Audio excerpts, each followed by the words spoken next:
એ તો કષ્ટભંજન સારંગપુરા દાદાનું દર્શન કરી લીધું અને પછી આપણે આવી ગયેલા તિથલ. અને તિથલમાં હું મોજ કરીએ વિડીયોમાં આગળ જજો. અને પછી આપણે ઉડાવી દીધું અહીંયા આવીને ડ્રોન. વિડીયોમાં આગળ જુઓ. આજે તો વ્લોગ ચાલુ કરે છે આપણે 4 વાગ્યાથી ને આપણા જતા છે આપણે તિથલ.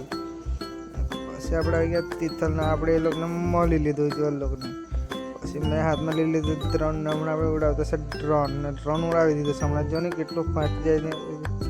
પછી ડ્રોનનું વ્યૂ જો ને કેટલું મસ્ત આવ્યા કરતો છે. તમે જો ને કેટલું ભારે ડ્રોનનું વ્યૂ આવ્યા કરે તે. ને ચોપાટી પાસે જો ને કેટલા બધા આજે તો લોકો છે તે બહુ ઘણા લોકો આવેલા છે તે. અને અહીંયા ગાડી આ પોલો એવી ફસી ગયેલી છે કે કેથી નીકળે જ નહીં. તમે જુઓ ને કંઈ રસ્તો જ નહીં બચેલો મળે.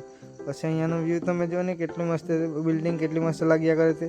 ને અહીંયા ઝાડવા જુઓ ને કેટલા મસ્ત લાગ્યા કરતા છે. ને સૂરજ દાદા તો હમણાં ડૂબવાની તૈયારીમાં છે. ને પછી અમે લાગી ગયેલા એ બાજુ ફરવા માટે ને એ લોકો જો ને વાતા જ કર્યા કરે આવે એટલે તો. ના સ્વામિનારાયણ મંદિર જેવું ને કેટલું મસ્ત લાગ્યા કરતું છે તે. ના લાઇટ ચાલુ કરી પછી તો એટલાથી કરતાં પણ મસ્ત લાગ્યા કરતું છે. પછી અમે આવી ગયા દરિયા બાજુ નીચે ઉતરવા માટે. ને એ લોકો પ્રી વેડિંગ કરીને શૂટ કરીને હમણાં એવા એવું લાગતું છે. ને પછી અમે આવી ગયા દરિયા અંદર. અહીંયા હમણાં અમે ફરવા લાગી ગયેલા છે. તમે જોઈ શકો છો. પછી ઘરે જતા અમને કષ્ટભંજન દાદાનું હનુમાન દાદાનું દર્શન થઈ ગયું. પછી અમે નીકળી ગયા ઘરે જવા માટે. આજના માટે ને એટલું જ. Thank you.